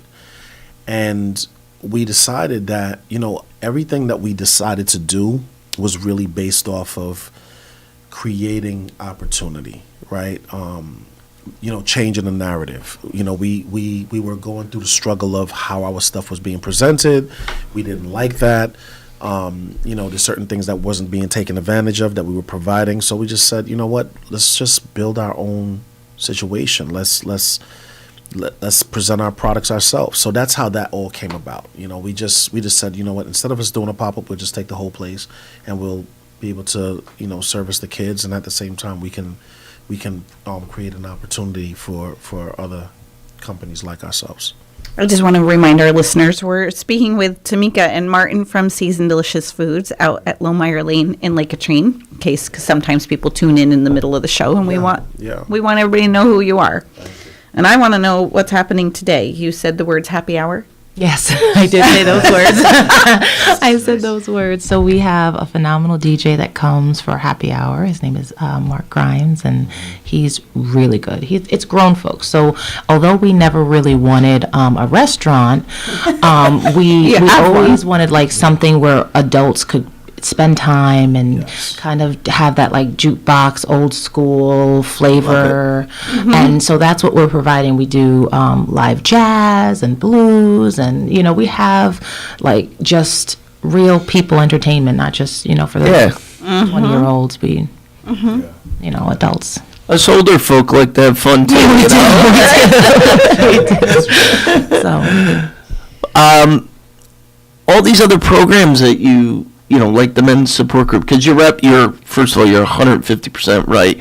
I'm guilty as charged, right? You know, I'm a dad and I'm a man and I'm tough, and you know, then I go home and I'm like, oh my God, you know, all the pressure, yeah. First of all, it's genius. It's because it's so true, right? You know, whatever it is, guys know what I'm talking about, right? We just.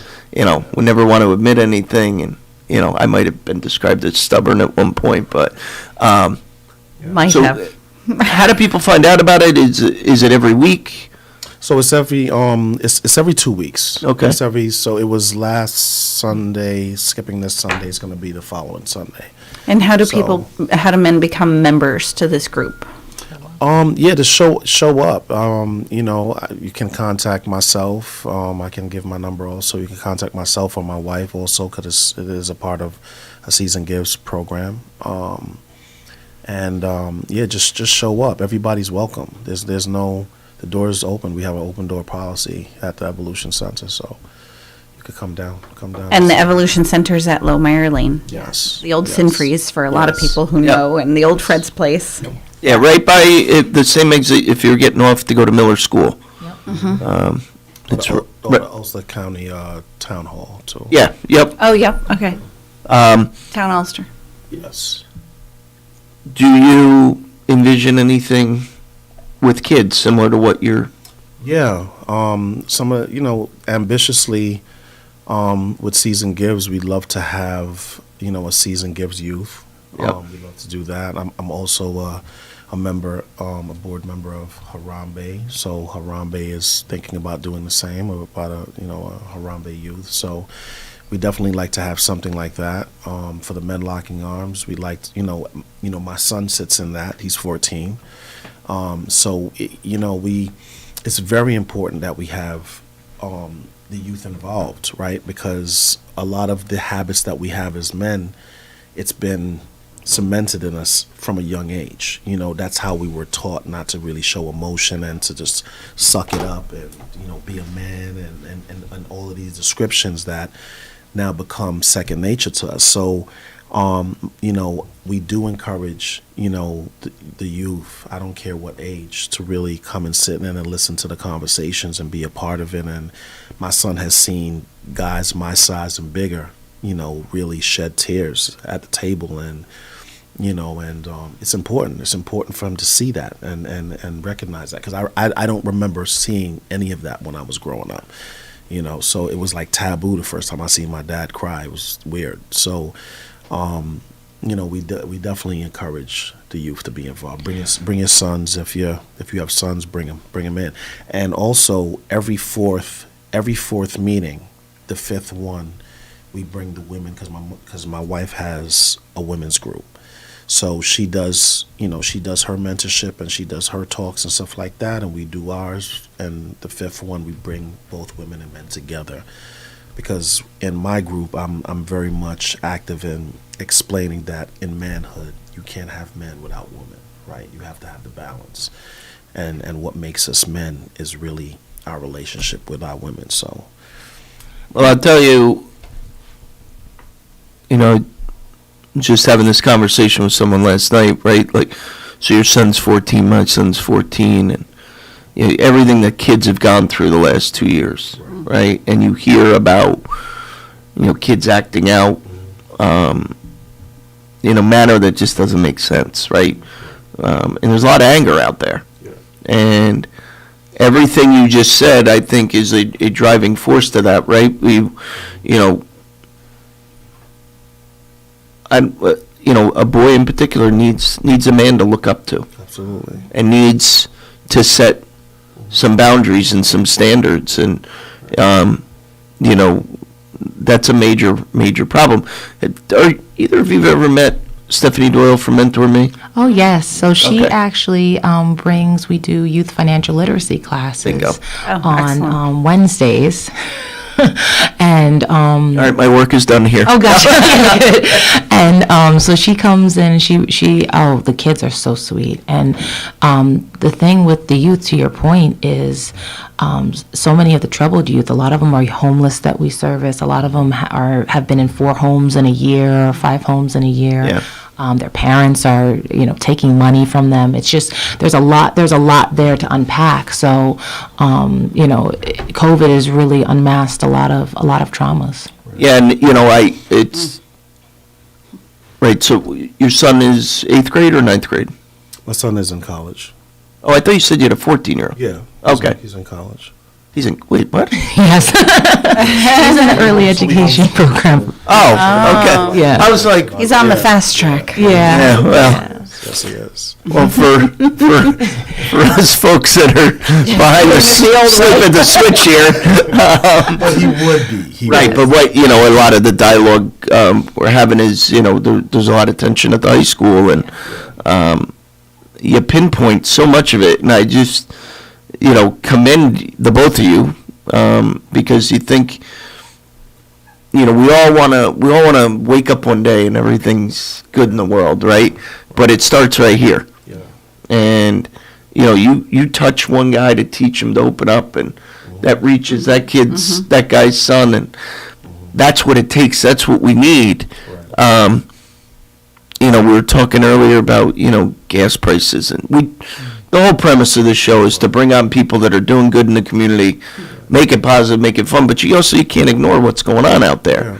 Yeah. You know, the average cost of people's expenses up $300 a month. Oh, absolutely. You know, Yet the salaries didn't go there. no, everything went like that. But you know, I'm not going to fix that, right? But if things I like can this you can connect get you behind, to yeah. one person that needs help, or maybe wants help, right? Because as we all know, you got to want the help, right? Unless you're ready to want the help, you know, and finding different ways to weave it in is really. Sometimes, you know, the thing is that sometimes we focus too much on fixing the issue than knowing how to cope with the issue, right? Because, we want to fix the issue, but that's going to take longer than teaching a person how to cope with the issue.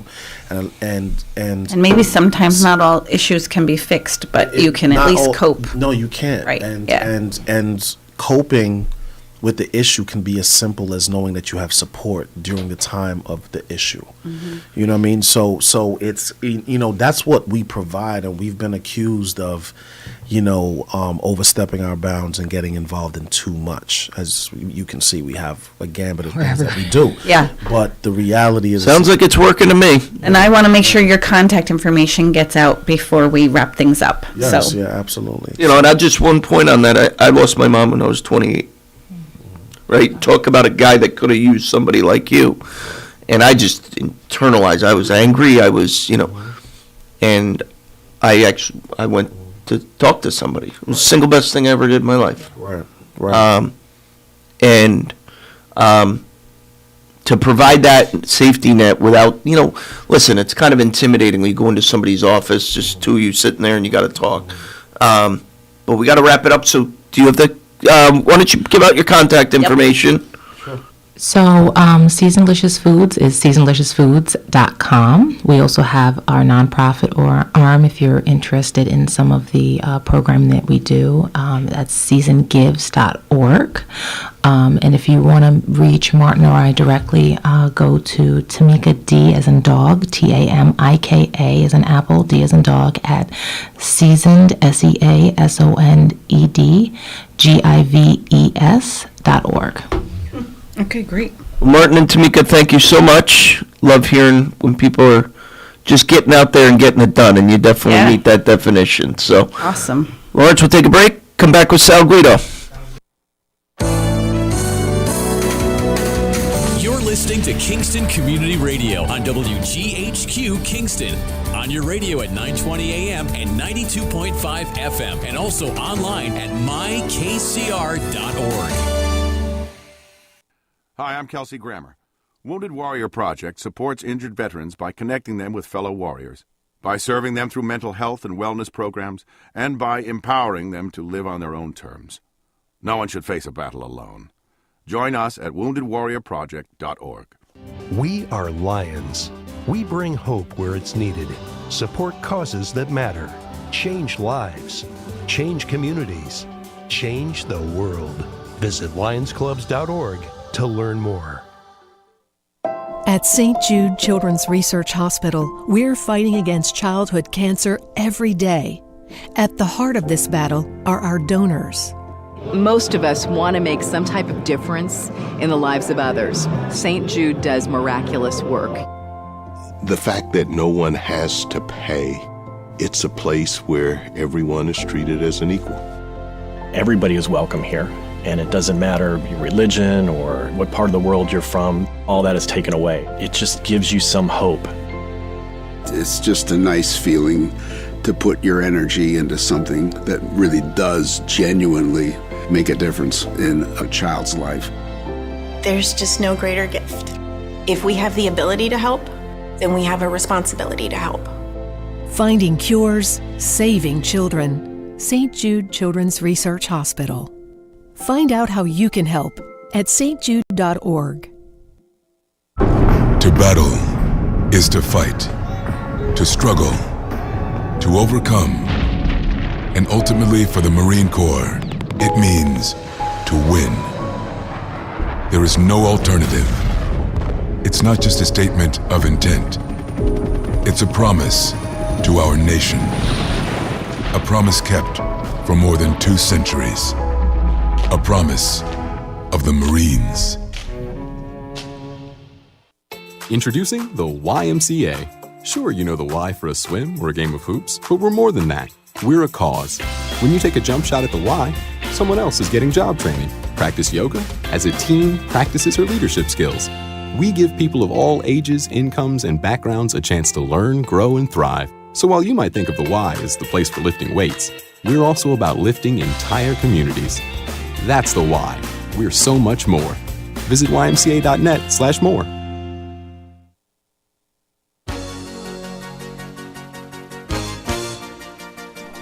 Hi, my name is Jackie Lovezzo. I'm from Lake Katrine, and I support the Kingston Community Radio because it is an invaluable resource to the community and its residents. This portion of Kingston Community Radio is brought to you by Ulster Savings Bank. Visit their newest branch, conveniently located at the Ulster Commons Plaza in Lake Katrine. Experience the difference that local community banking offers with the convenience of another great location, easy access, plenty of parking, and a 24-hour ATM.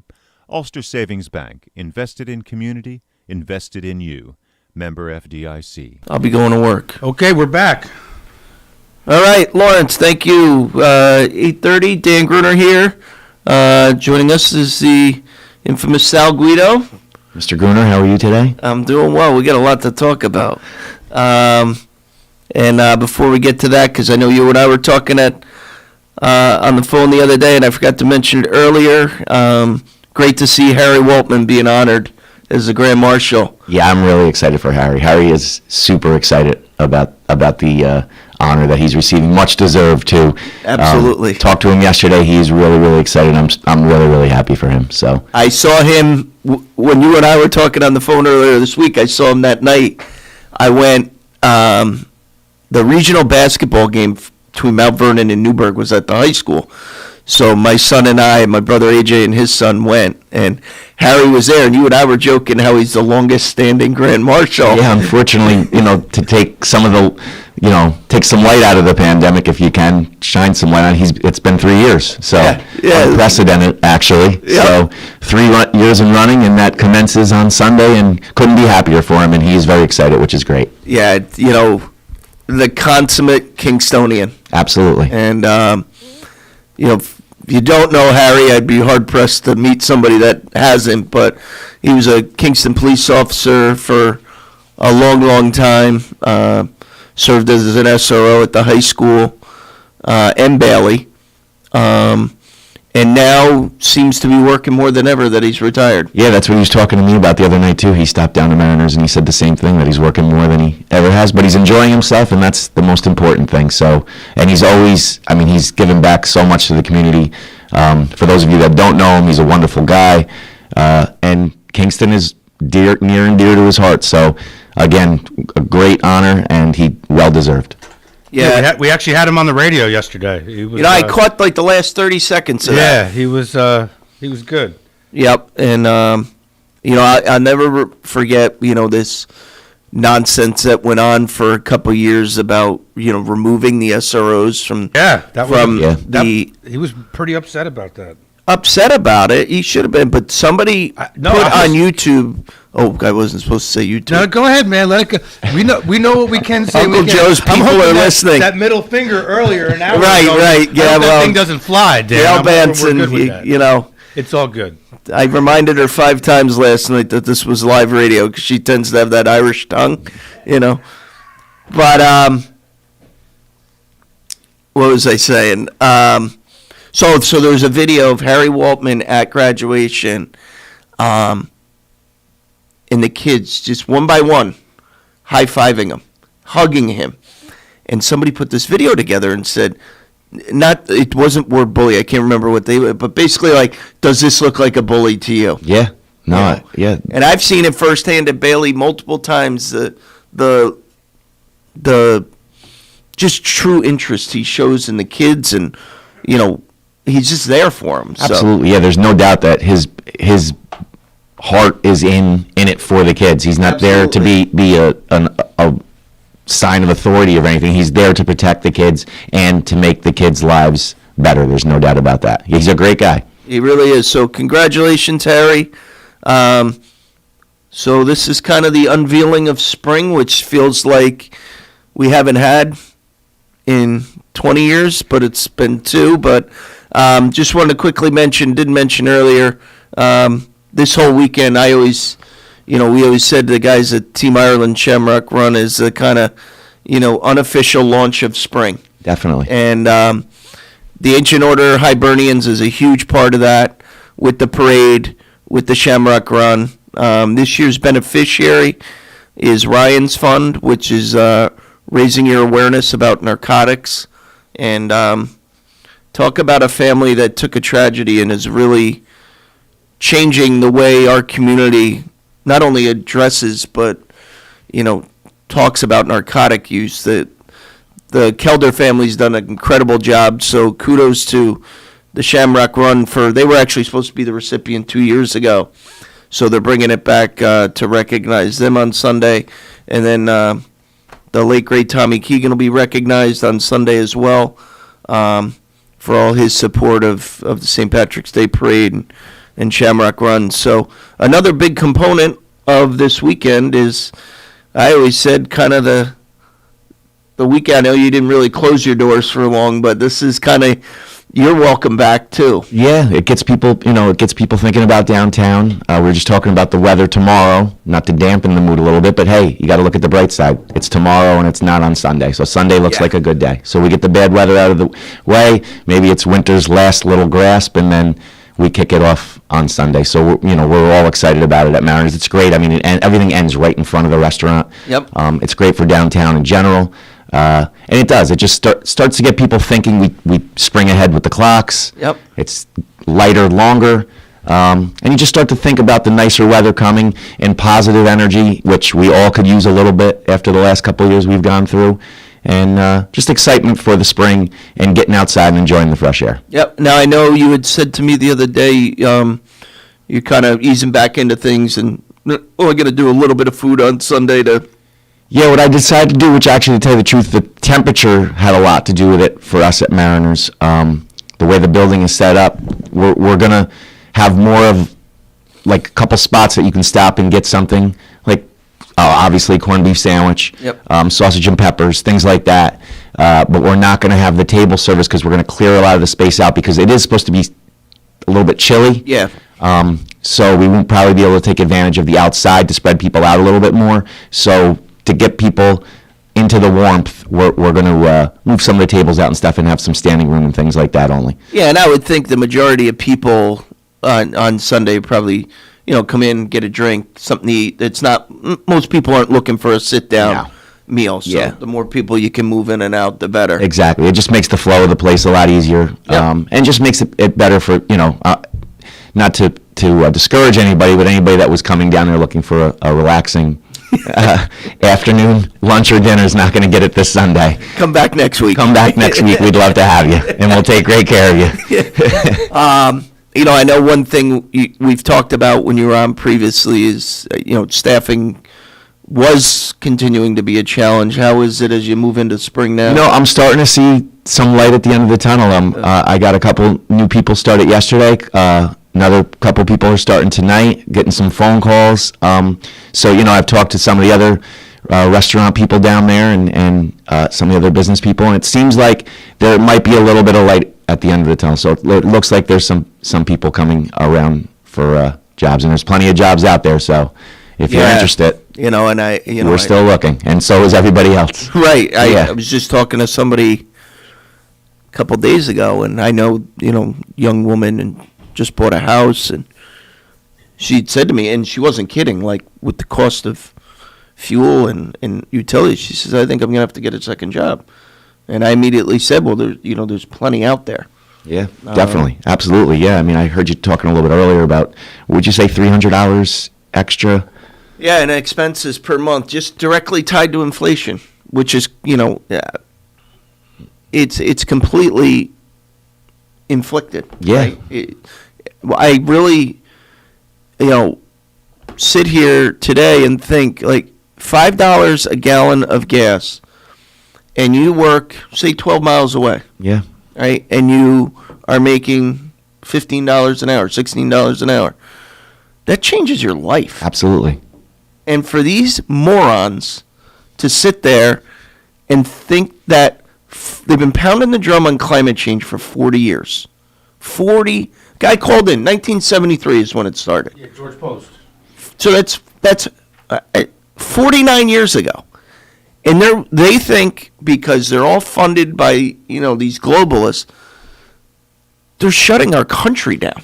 Yeah, I mean, I'll probably get in trouble for saying this, and I should be neutral. But the thing that just gets to me from just common sense standpoint, also when we talk about this, listen, is it important? Of course, it's important. We obviously think the world is important, the Earth is important. Absolutely, there's no doubt about that. I just question sometimes that we let other countries off the hook for years, where we know that they're not going to hold their end of the bargain, and then we start doing our stuff, which is trickle down on our people, and then other countries are not held to the standard that we say that they're going to be when it's time for them to correct, right? To come up to, which isn't saying, hey, they're doing it bad, so we should do it bad, but there's got to be more. There's got to be ways for them to oversee this whole thing and move forward without it all falling on our shoulders, is I guess the way I'm as somebody said the other day, you can't just wake up one day and shut fossil fuels off. No, that's that great point. It's got to be there's got to be a transitory. If you can afford to drive an electric car, God bless you. 100%. The average cost of an electric car is $56,000. But you also have to make sure that the infrastructure is there for all the electric cars. Well, you mean like we've seen what has happened in California? Yeah. Which and nobody talks about this. Do you remember that huge storm in Virginia a couple months ago? I do. I-95 was shut down. Shut down. Yes, I do. Do you know what the primary driver in shutting that down was? There was 400 electric vehicles dead. That's what started it all. I mean, that's Now, you don't get that in the media. I know that because a good friend of mine from college is a federal agent, and he's the one that told me that. Yeah, I mean.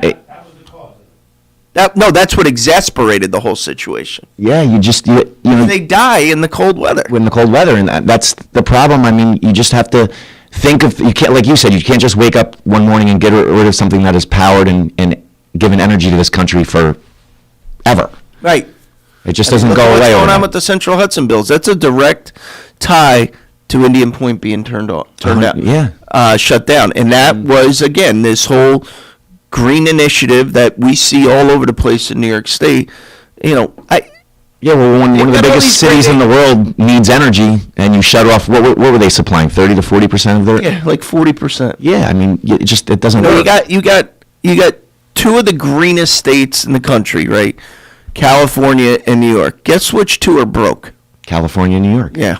Yeah, I mean, it's incredible. Yeah. Well, that's my political part of the day. I know I'll be getting phone calls about that one. Right. Nobody even calls me. This guy's nuts and let me go. But let's change gears here. What do you think of the baseball deal? Here's my thoughts on the baseball deal. A lot of people were, I'm never going to watch it again. Everybody says that, and then next week they go, when do we go into a First game? and foremost, I love baseball. Mm-hmm. So do I think they're selfish? 100%. Do I think they are crybabies? Both sides? 100%. Am I happy it's back? 100%. I think the next couple days are going to be great. It's good for business. You know who I'm happy for? I'm happy for the businesses around the ballparks that survive. Absolutely. I'm happy for the people that work in the ballparks that aren't getting paid big money, that were probably a nervous wreck, wondering how they're going to get paid, from the people that are selling hot dogs to pretzels to the souvenirs to everything. Those are the people that I'm happy. Nobody talks about those people. Or that guy in the minor leagues trying to make it to the big leagues. It's such a ripple effect that when you look beyond. Yeah, I agree with you. I sit there going, Matt Scherzer is out there crying. A guy with $400 million contract. Give me a break. But it's way bigger than that. Absolutely. And one interesting thing, I don't know if I read this morning, that the committee, there's 8 of them or something that are on that. Yeah. They unanimously voted to turn this deal down, and then each representative from the teams voted like 26-2, and then the 8 of them, the main guys, like Scherzer is one of them, right? They're controlled by Scott Boras. Yeah, that was the day. And they voted no on it, but it still passed because the majority obviously. Good, and that tells those guys, you know, they got to. Major League Baseball better figure out something with Scott Boras because he 100%. is toxic. He 100%. Steve Phillips, who used to be the GM of the Mets. Yep. He's on Mad Dog Sports. He's great. And he was on yesterday, and he's clearly got some people feeding him info. But what you just said, he was talking about yesterday, and how dangerous it is that, you know, Scherzer is clearly texting Scott Boras like as it's unfolding, like. The union's got to do something here, because to think that one guy, and for what? Why was he pushing it so far? It's all about money. It's all about money, yeah. And it's all about his upper tier guys. He's talking about American everyday people who can't afford to pay their gas and utility bill, and they're arguing over that nonsense. Yeah. You know, the other thing where baseball's in a lot of trouble is the average person can't go to a game. Nope. You know, I was just saying to somebody the other day before the deal came through, I was like, I'm not going to a Yankee game. It costs you $600. Yeah. You want to go on vacation or you want to go to a Yankee game? Exactly. And to me, right, we've done, took my son to a couple games, and that kind of lure is over. But, you know, I don't know. I was a huge, Don Mattingly was my baseball. Me too. Anytime I could go see him, boom. Yep. Me too. There isn't that anymore. No, there's not. You know, Judge is a great guy and a good ball player, but there's just not. I think part of I've lost that kind of wow factor is there's not that same energy because not as many people are there. There's not as many people there. There's not as many passionate fans there. Right. It's a lot of corporate America that's there on a business trip. Not even watching a game. Yeah, I went to one game last year, and it was actually the last game of the season where they clinched a playoff spot. And you would think the place, like I can remember in the late '90s when I was going, when the place would shake, would literally, old Yankee Stadium would shake, and that was great, and the energy was great. Now it's everybody's on their phones. It's everything but It's like that at Giant games too. The Giants will be down, they'll score a touchdown. I'm like, why is no one cheering? Everybody's like, everybody's looking on their phone. No one's even looking at the field. Yeah, and then they'll hear people cheer, and then they'll look up, they'll look at the jumbotron, and they'll go right back to text. And for the Met fans out there, they're going to like to hear this because I'm a big Yankee fan. So I think Citi Field is tremendous. Yep. I think New Yankee Stadium is not so tremendous. Correct. I think, Citi Field is built for baseball. Yankee Stadium is built for everything but baseball. Yep. So the focus, it's a baseball stadium. Right. Yankee Stadium lost that. Old Yankee Stadium, I don't care how old, when you walked into Yankee Stadium, sounds kind of corny. I got goosebumps. Yeah, walking absolutely. Into I mean, it was great. falling apart, though, and that's why they had to fix it. It was. No, I agree. But, you look at Citi Field, and Citi Field is just, I don't like focus. the new MetLife Stadium either. I think the I agree MetLife with you. Stadium was fine. I agree with you. MetLife Stadium, it takes me like a half an hour to get to my seats. Yeah, it's where I not used to a be good late stadium. getting into the old stadium because I was younger then, and I get on the one escalator, go right to the upper tier, and be in my seat in 15 minutes. Now I got to take a long walk around. I mean, it's a pain in the butt. So I think they've also lost that. Baseball, and you're right, getting back to it, baseball really has a lot of work to do. Because first of all, like kids, like is your son interested in baseball? The way we were interested? No. Of course, and it's interesting. His three best buds are big baseball players. He plays lacrosse, but do they watch like a game? No. Yeah. Maybe on a rainy Saturday he'll watch 3 or 4 innings of a Yankee. Now they all know, like they all follow Trout, the shortstop for the San Diego. The guy that got all the money. Oh, yeah. I know you're talking about. Tatis. Yeah, Fernando Tatis. So those guys, but there's no oh my God, the Yankee, we got to watch Yankee game. Yeah. None of that. Yeah. And I think a big part of it is, right, they can get all the highlights right here in 5 minutes. Yeah, condensed on their phone. And, you know what the funny thing is? They do not watch the NBA at all. Yeah. And so I said to him and his buddy, they all love to play basketball. What do you guys aren't following? Dad, nobody plays defense. They don't. Yeah, they don't. I went to a Knicks Heat game back in January. I'm like, I think there was one dunk in the whole fourth quarter. The whole four quarters. It's a 3-point contest. And yesterday I'm watching Duke and Syracuse. Okay, which was a really good game yesterday. My brother was there. He said it was awesome. Oh yeah, it was. Yeah. But then Syracuse fell apart in the last minute. I was hoping they were going to win. Like a 10-0 run, I think, to end it. But the other Boeheim, Jimmy, went off. He had like 27 points. But for a stretch of 9 minutes, between the Roach kid for Duke and the Boeheim dude and the other guy's name I can't pronounce, they took 19 three-pointers. Not one person drove into the paint. There wasn't a pass to the big man. It was just the ball got passed around the perimeter. Yeah. 19 three-pointers by both teams. I'm like, what the A heck, lot of upsets last night in college.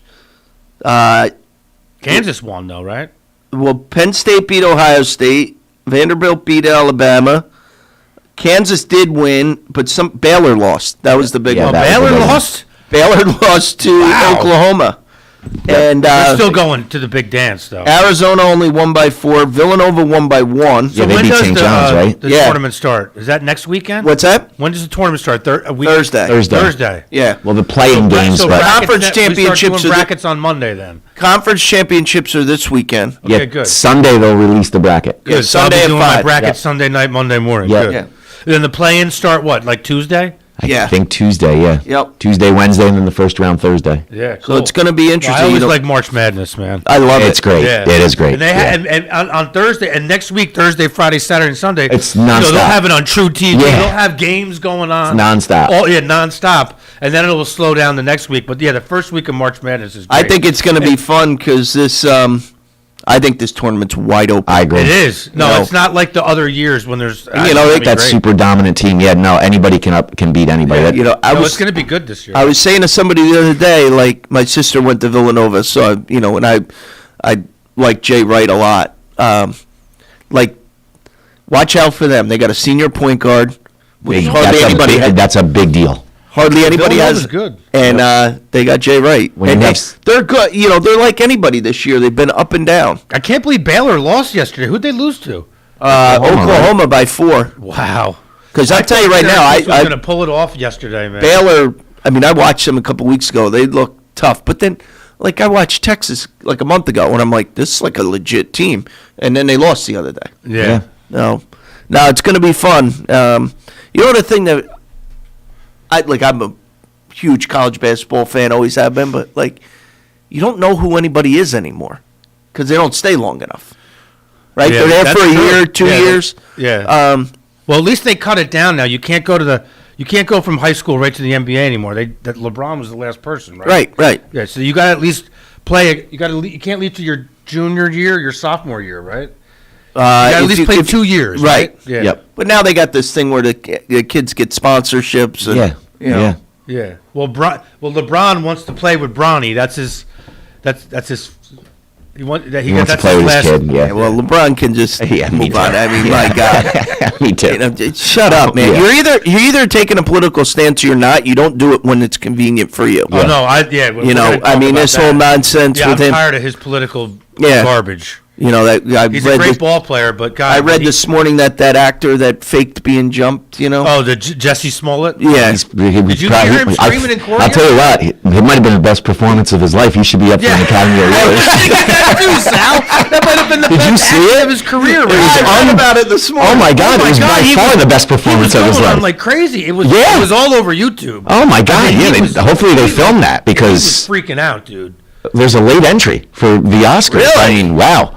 Breaking news here. Dan and Fred. Might be the best performance of his life. 100%. Where are all these celebrities now? That you got to see the judge's face when he's doing it. He's like, "Is this guy for real?" Yeah, the judge was just like, had no idea. He was like, "I wish I gave you more time." He got 150. He got 5 months in jail. Yep. 30 months of probation. Yep. But either way. All right. Well, we're running out of time. Yep, we are. So, Sal, I will see you on. I'll probably see both of you on Sunday at some point. Great. Yeah, come up. If I got green around the lips or if I'm a little stumbly, it's only because it's the first time on Sunday in 3 years. So festivities Sunday start at noon. I'll be hosting the pre-run festivities. Nice. Race goes off at 12:50, and then stop down and see Sal at Mariners. Yep, and it ends right in front of Mariners. That's where Right the finish there. line Right there. Thank you guys very much. Have a great weekend. We'll see you on Sunday. Thank you. Take care, everyone.